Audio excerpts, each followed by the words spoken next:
dealing with the weather and the location. But that's also the story. So challenge, but fun, but unpleasant, but fun, but helps you to pretend you can't act cold. You know, it helps you. The weather is a character. You know what you're going to go into this. It's not forever.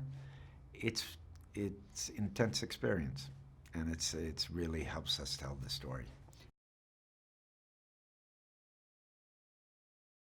Well, just visually, some of the early research, just visually that Robert was giving us, we saw so many of these guys of this period of the 1890s, particularly seafaring guys that had funky teeth. Now, I don't have perfect teeth. I've got pretty funky teeth, but we needed them funkier, and we needed some missing teeth, so we went with some prosthetic teeth. I suppose I am. Yeah. What I think not? it's bad luck to kill a seabird.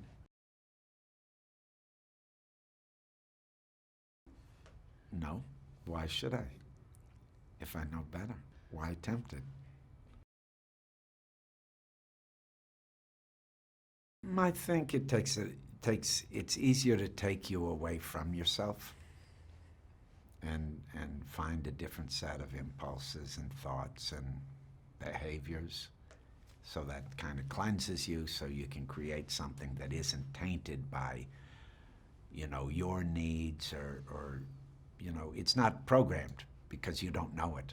You're kind of thrown into a new situation, which is not human nature. We don't like that normally, but if you get practiced at it, that's a place of comfort for you because that's a place that's fertile for making something. So anything that takes you away from yourself, I think, is what interests me. Don't get me wrong, I don't hate myself, but I think you have to be free of certain patterns to really, I'm not there to sell anything or convince anybody or even interpret. I want to have an experience and be transparent in that experience as I apply myself to the story, and then the audience watches that and they can have that experience through me. I mean, somewhere fundamentally that, I think, in most cases, is an actor's job, or at least that's the job I'm interested in.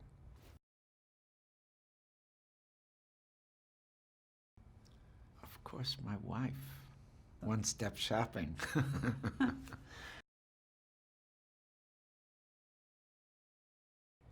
He's very self-effacing and has a kind of, aw shucks charm to him. But I think he's quite tenacious and quite driven. I think you don't think of him like that because he presents himself as being very squirrely and kind of all around the place. But just his work ethic, he's actually a really hard worker. I mean, I am too, so I recognize that and I feel a kinship with him, and I think it's the only way we could have made this movie.